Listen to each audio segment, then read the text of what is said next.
Hey everybody, we're here at Red Rocks Racing Sportsbook. It's Jason, I'm Chucky for the Sports Betting Podcast Bookends, powered by STN Sports. And I'm not even sure where to start, Jay. There's so many different sports and events going on right now. If it's the NHL and NBA playoffs getting ready to start, baseball, pro football, the draft, which we're both kind of draft next. We were just talking about it with John, and it's an exciting time of year. So let's dive into it with the draft.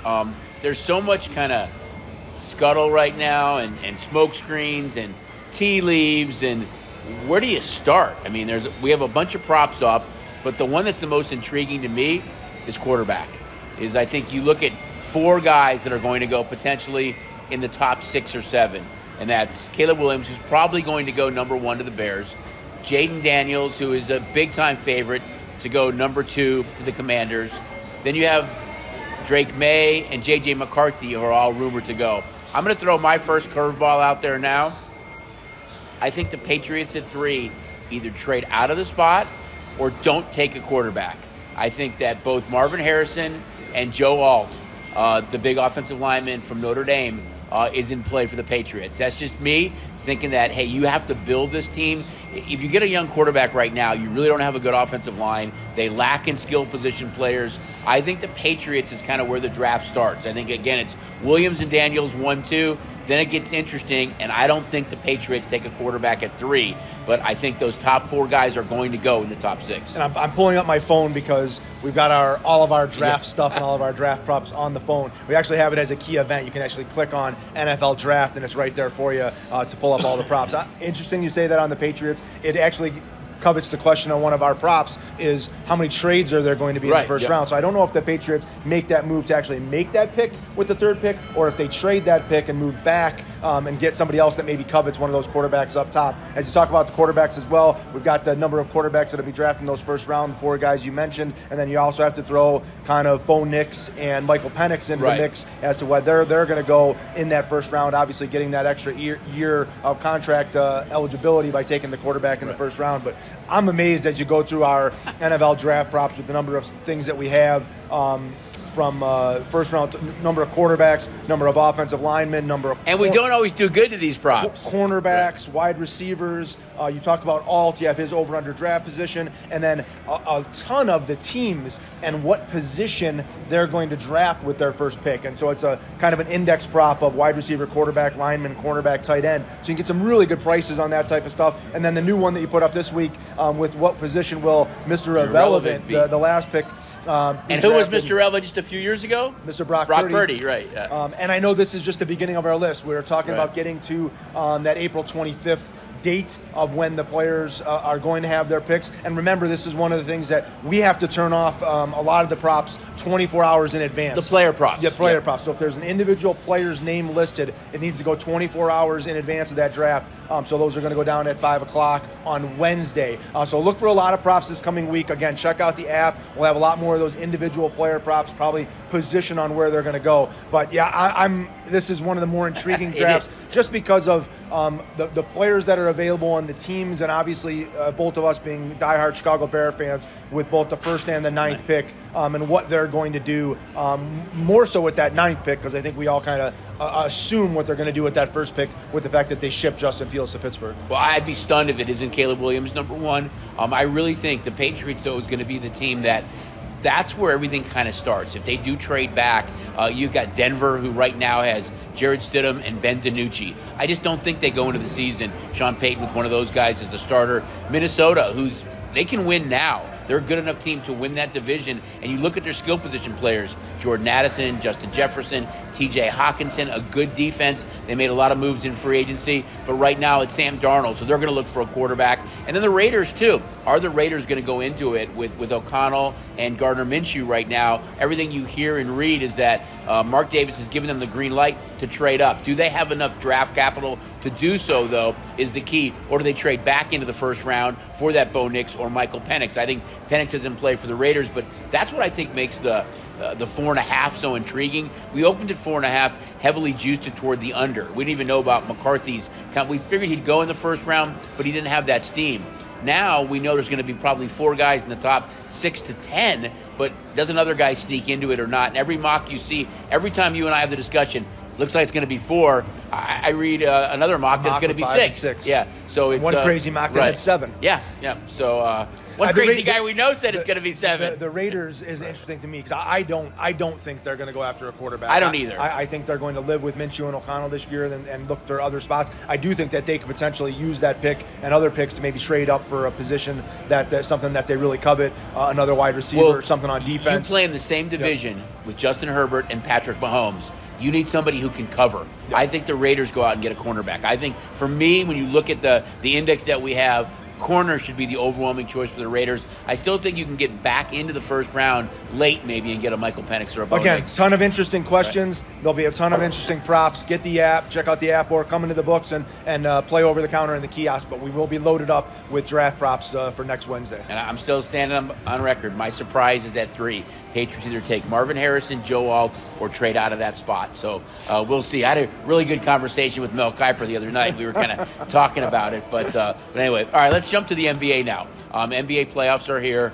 And I think you look at both conferences, and we've had some of the play-in games right now, but it really stands out to me is in the Eastern Conference. The team that was the hottest kind of going into the playoffs was the Sixers with Embiid back, who won 8 in a row. The Knicks have won 5 in a row. Sixers got a little bit of a scare from the Miami Heat, but you look at the Sixer team, they're a very small underdog in game 1 to the Knicks, and it's basically a pick'em series. The Knicks finished number 2, but I don't think anybody wants to play the 76ers right now. Yeah, and you talk about it not only in the Eastern Conference, but in the Western Conference, some of these teams that got in on the backside of the playoffs that are, good playoff teams. So it's not necessarily where you're seated, as we see a lot of these point spreads and even the series prices where the dogs are favored, or the underdog in the series. The lower seeded team in the series is actually the favorite in the series.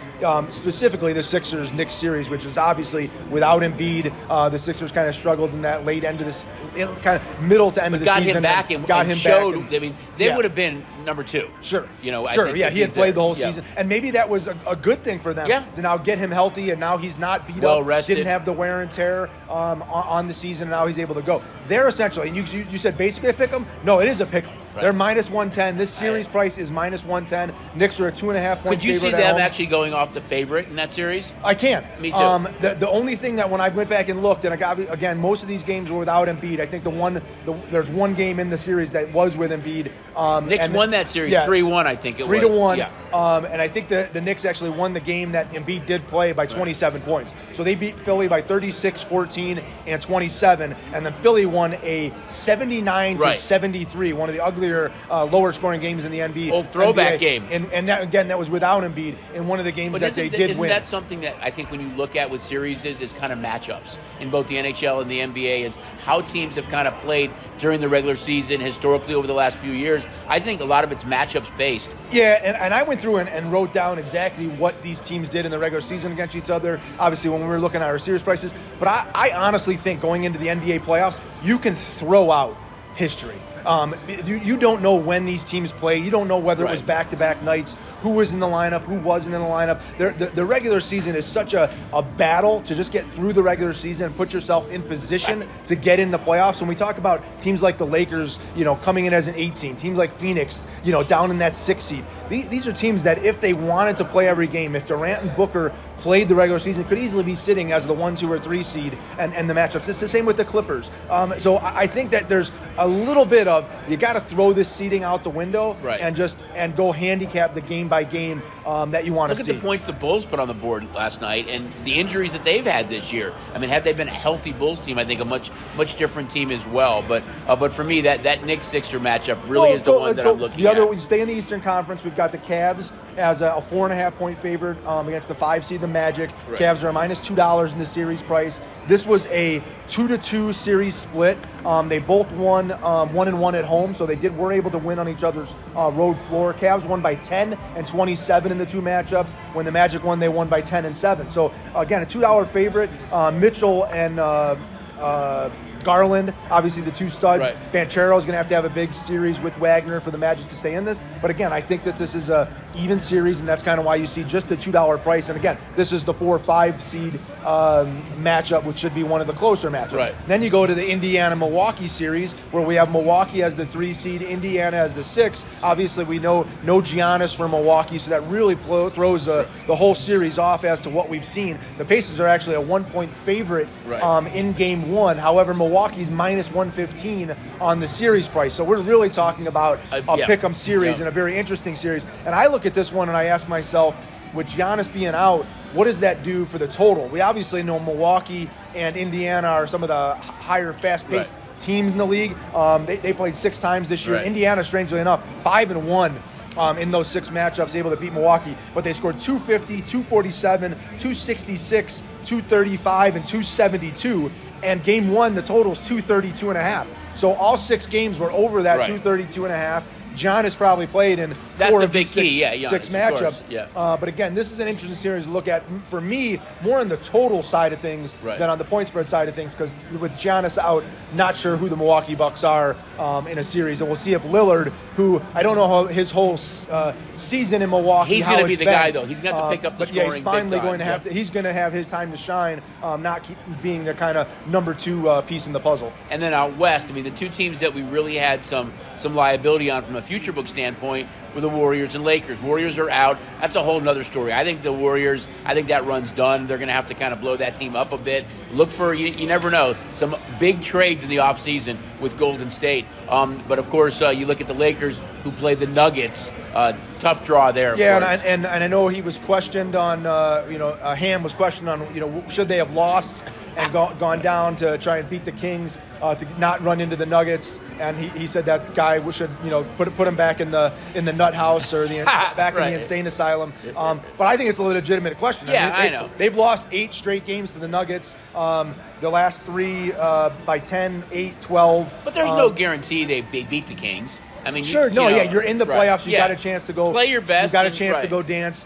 They are a 7.5 point favorite, or a 7.5 point dog in Game 1. They're Nuggets are almost a $4 favorite in the series. They'll be the biggest favorite in any of the opening round series, for the reason that they've just kind of had the Lakers number. The 2 that are interesting for me in the Western Conference is Phoenix and Minnesota. Minnesota comes in as the number 3 seed. Obviously, that last game of the regular season, they were fighting with Oklahoma City and Denver for that number 1 seed. And obviously, Edwards has been absolutely fantastic. We're going to see Towns, Gobert, and Reed and what they're able to do against Durant and Booker. But Minnesota at home, a 1.5 point favorite in Game 1.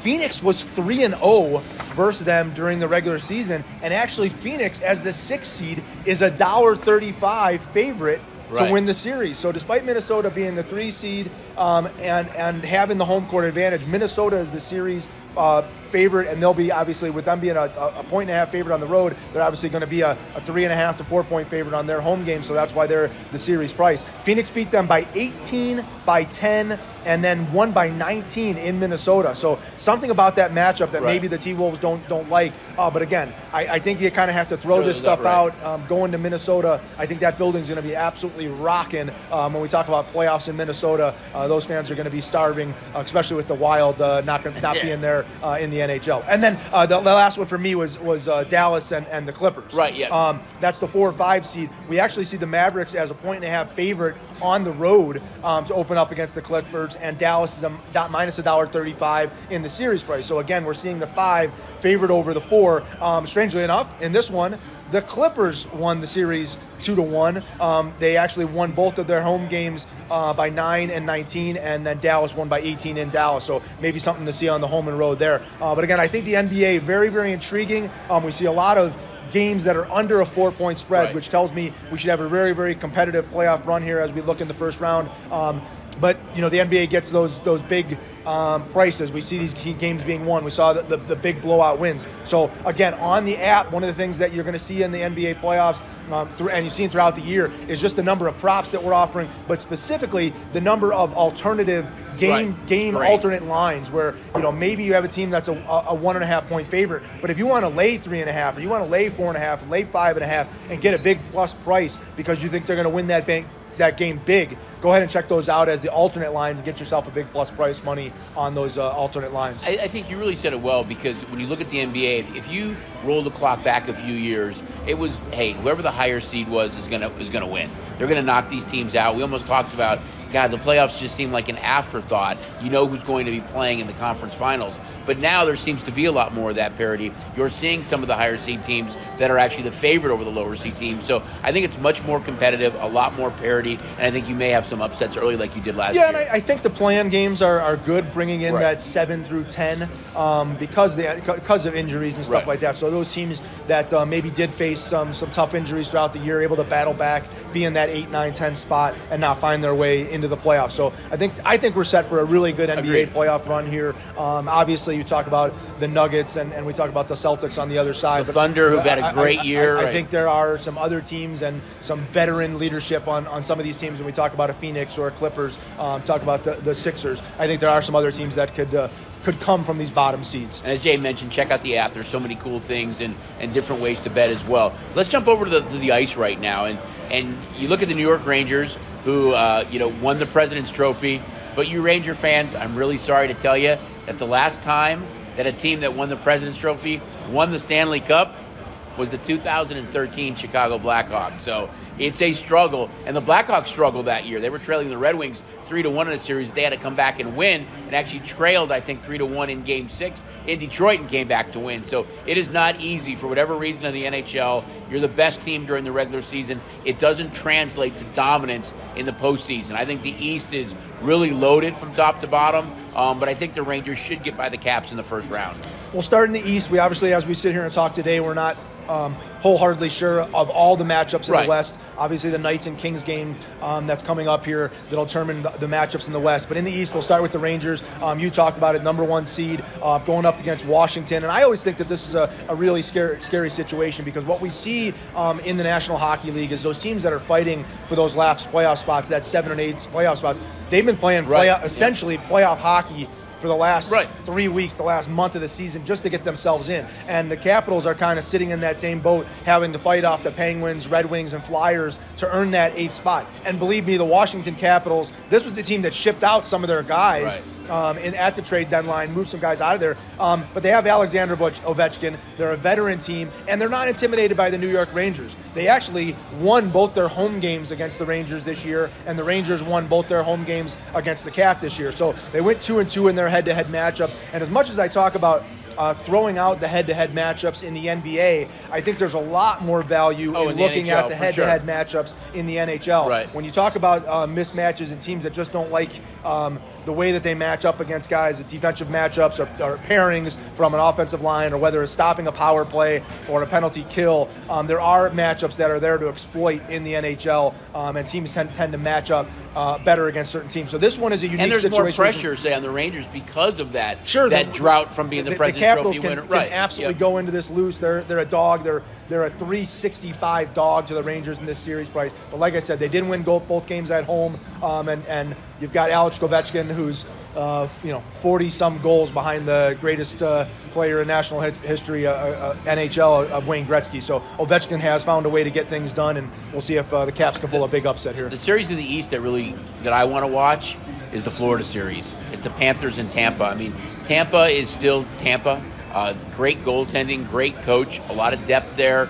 And Florida, who played in the Cup last year against VGK. Florida's a 2-1 favorite in the series, but to me, I think that is a really intriguing matchup. Yeah, I wouldn't tell you I have any matchup that I'm desperate to watch. I'm going to watch all of them. All the East, all the West. Again, huge NHL. Same, but that's the one fans. That jumps off for me. Yeah, this is again another 1-4 matchup in the Atlantic. You talked about it. Florida was 2-1 head-to-head. Florida had a 9-2 win there in Tampa Bay, and Tampa Bay actually won 5-3 in Florida just this past week, kind of middle. But there's so many teams in hockey that we talk about that are built for the postseason. Sure. And that's where I think Tampa comes in. Yeah, and you talk about veteran leadership and knowing what they have to do. This is a team that just needs to get in the playoffs and then find their run. I thought that they were in a little bit of groove at they kind of hit the end of March. Both of these teams, actually. Florida was probably playing the best hockey of anybody right after the trade deadline, and then went through a real drought right after they clinched their playoff berth. So these teams got to find their way back on the ice. And remember, Florida made that great run last year. Yep. They were not expected to be in the Stanley Cup final. They had upsets every round. The whole round. They were expected to be a kind of a one and done in the playoffs last year. So Tkachuk has a lot to do with that, and obviously the way that team plays with their grit and determination. But it won't surprise me at all to see either team come out of this situation. But Florida is a pretty good favorite here. Right. And you jump over to the West now, and I know that this will be a little bit dated because both the Knights and Kings are battling for that number 3 spot. If the Knights win in their game against Anaheim, they'll be the number 3 seed. If that does play out, and they're a huge favorite, as the Kings are against the Blackhawks, but the Kings would hold tiebreakers. All the Knights have to do is win. They're number 3. They would play Edmonton, and what a series that would be with Connor McDavid and Edmonton and the way that they've kind of righted the ship this year. Edmonton and Vegas played last year in the playoffs.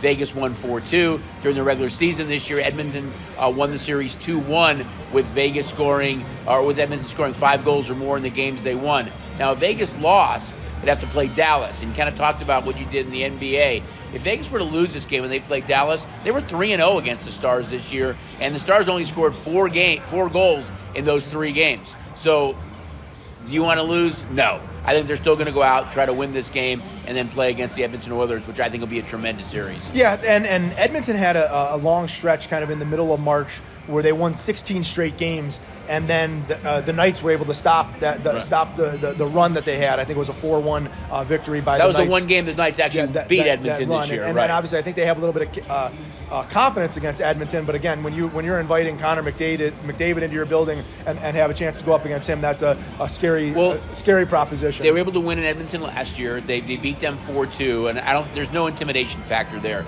And I think when you look at the Knights and you talk about a team that's built for the postseason, if Mark Stone's back, all the trades you made at the deadline, these kids have now had some time to play with VGK. Still a really tough building to play in. They're defending champs. I think they're still a dangerous team as well, even though they may be number 3 in the Pacific. Yeah, they need to get Skinner to really play good in net. And we talk about the Knights as well. They've got to find some goaltending. They've got to find a way for Hill or Logan Thompson to catch fire the way they did last year. Staying in the West, because I do want to go back to those East series really quick. But Winnipeg, Colorado, for me, is a really, really interesting series. The Avalanche are $1.35 favorite. They're actually going to start the series on the road against Winnipeg. But Winnipeg, to me, has been one of the hottest teams down the stretch. Teams in the NHL. They lost 6 straight kind of at the end of March 21st to March 30th, lost 6 straight games. But they're undefeated as we sit here in April. Winnipeg has won 7 straight games. Colorado kind of had that same momentum. They won 9 straight games from March 4th to March 24th. But they're just 3-7 in their last 10 games here down the stretch. And Winnipeg does have some confidence against them. So one of those things for me, Colorado's probably going to leak up in price just because Colorado is Colorado and McKinnon, and they hit the playoffs. But really a bad loss the other night to the Knights, where they had the 3-0 lead over the Knights, and the Knights were able to come back and win that game 4-3. So I do believe Winnipeg has something going. And then we know we're going to see Vancouver play the Predators. I think Vancouver kind of owned them during the regular season. I think they were 3-0 versus Nashville in that series, so maybe something to look at in Winnipeg. But another one of dominance going back, we talked about the Maple Leafs. Everybody in the National Hockey League will talk about the Maple Leafs just because of the drought that they've had, and Matthews obviously. Not only the drought that they've had, the drought that a Canadian team has had of actually winning the Stanley Cup. But seeing the Maple Leafs advance to the Cup, and they draw what I think is one of the more difficult draws for them in going up against Boston in their opening series. Boston was 4-0 against them this year. Boston has won 8 straight games against the Leafs going back to last year, so a very difficult matchup there. And then the Islanders and Carolina is the other matchup in the East. These teams were 2-2 against each other. Strangely enough, Carolina won both games in New York. Carolina's a scary good team. New York won both games in Carolina. So maybe no home ice intimidation there. And I do think Patrick Waugh, again, the Islanders acquired him, I want to say it was February 20th, sometime at the beginning of the year. Waugh took over as that new head coach for the Islanders, and they've been playing a lot of really good hockey here down the stretch to be able to get themselves in playoff position. So I do think that is a series where we potentially could see an upset, and the Islanders are plus 345. So Carolina, a pretty heavy favorite but I don't know that you can count the Islanders out that quickly. I think when it comes to hockey, it's a goalie that stands on his head can steal a series. We've talked about how the President's Trophy really means nothing for the team that's the best in hockey, and almost every year we see a 1 or 2 seed fall in the Stanley Cup playoffs. So I think it's always exciting. And again, encourage everybody to get your app, get on the app. The amount of props that we have heading into the playoffs on both NBA and NHL. I mean, we're talking about probably close to 300 different bets that you can make on these series. Right, great. The players that are involved. Hockey, just about every single player to score a goal. First period, second period, third period, the in-play going on throughout the games. The NBA, the player props, points, rebounds, triple-doubles. It's absolutely amazing the number of things that you can bet. And then, like I said, going into the in-play, the game's never off for you. Right. So whether you're trying to look at great aspect, teams coming back, the NBA has been really, really kind of funny to watch this year. The number of teams that'll be down by 20 points and find their way and come back to win these games. And so we'll see if the playoffs is any different. What do you say about the NBA? Everybody makes a run. So when a team gets down by that many points and you're able to get some kind of maybe bonus points that you think that comeback's happening, that's where the live is just really, really intriguing for guests that are on the app. So it's a great time to have the app. Really didn't touch on baseball that much today, but one more thing we want to talk about is, catch the fever. That's the WNBA. I mean, it's been on fire. They had the draft the other night. That league is just loaded with talent right now. And as we've always done at STN Sports, we love to kind of capitalize on what's hot and what's interesting and what you guys are kind of looking for in the world of sports. And we know it's a little bit ways away yet, a month away, but we've put up some WNBA props. So we put up the opening games for Caitlin Clark and the Indiana Fever against the Sun, the Mercury and the Aces opening game, the Fever, Caitlin Clark when she plays here on May 25th against the Aces, that's up. And then how many points she'll have in her first game and what she'll average for the season overall. So kind of some fun props up there. And you look at the team that she goes to. I mean, last year, Indiana Fever were 13-27, but they've got Leah Boston, who averaged 14.5 points, Melissa Smith, 15.2, and Kelsey Mitchell, 18.2. So, where does Caitlin Clark kind of fit in there? But I think it's a team that can turn it around pretty quickly now with Boston and Caitlin Clark. But check out the app for some cool WNBA props. And once the season starts, not only will you see Aces props every night, but probably Cordoza, Angel Reese, Caitlin Clark, a lot more props on the board as well. Yeah, we've really talked about it with the team about expanding the WNBA menu. It's a great sport. Really focusing, obviously, on Caitlin Clark. And you talked about her opening game. The over-under for her opening points is 20.5, and we put her season average at 19.5. And those are pretty lofty numbers for a rookie coming in WNBA, but the way she shoots that three-pointer, and obviously what the Fever have with potentially an inside-outside game, and I do believe that the ball is going to be in Caitlin Clark's hands coming up the floor for her to be kind of the deciding whether she's shooting or dishing, and obviously if they're playing an inside-out game where she's sending it down to Boston and her kicking it back down to Clark, I think she's going to get a lot of shot attempts to where that 20 and 19.5 going to be really, really interesting. And God knows the focus is going to be on her on a nightly basis, and when the Fever play, it's going to be the lead story on SportsCenter every night. So you're not going to have to look very far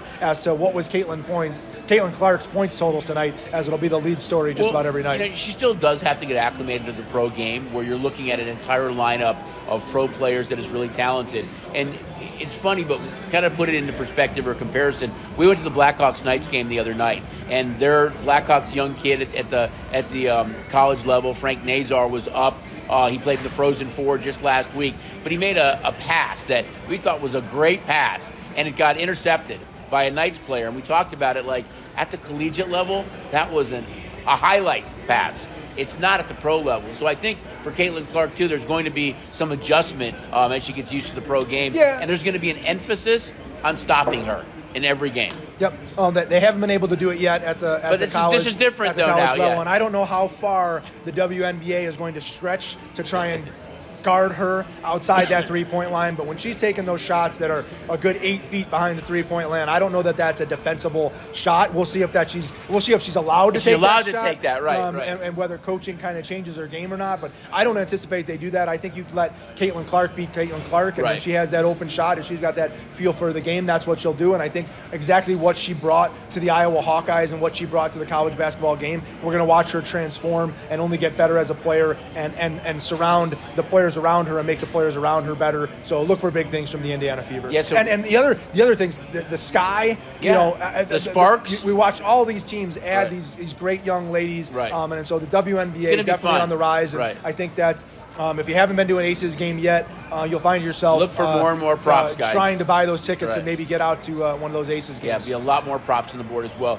So we've kind of tied all this up and talked about sports a lot, but I think we have to finish it with the app. And when you sign up for SDN Sports and you get the app, you don't only have the sports piece. It's one wallet, you have the race piece as well. We are not that far away from the most exciting 2 minutes in all of sports, and that's the Kentucky Derby and all 3 Triple Crown races. So when you get the app, you have both right now. So with all this going on, it's kind of a fun time to have SDN Sports. We know as the summer gets around, everybody gets kind of busy and doing things, but you have your Station Casino Sportsbook right in the palm of your hand. Yeah, not only on the app, but make your plans to get down to one of our race books as we hit Friday, May 3rd. That's the Kentucky Oaks. We'll have a $10,000 Twin Q that day. Saturday, May 4th, $20,000 Twin Q for Kentucky Derby Day. Make a $25 wager. What do you get with that? You'll get a free official Kentucky Derby 150 shirt. Commemorative 150th anniversary shirt. So make your plans May 4th. Again, it's always, you talk about the most excited 2 minutes in sports. It's wall to wall, sea to sea people jammed shoulder to shoulder together, screaming at the TV, and we talk about on this Giants, video wall, the giant movie theater type screens behind us. You can see the dirt kicking up. But yeah, Friday, May 3rd, Saturday, May 4th. Make your plans to join us for the Kentucky Derby weekend. There's a lot of cool stuff. Next week, real quick, probably early in the week, do a little quick draft update of where we've seen some movement and maybe some other tidbits that are out there right now. But it should be exciting overall. Again, get signed up for SDN Sports. $50 no-worry wager as well. Out there, if you haven't signed up for the app yet, $50, basically a free wager. If you lose it, they give you the $50 back to play again. Love it. We hope to see you guys at all of our race and sports books. It's Jason, I'm Chucky, for the Sports Betting Podcast, powered by SDN Sports. We'll see you guys next week.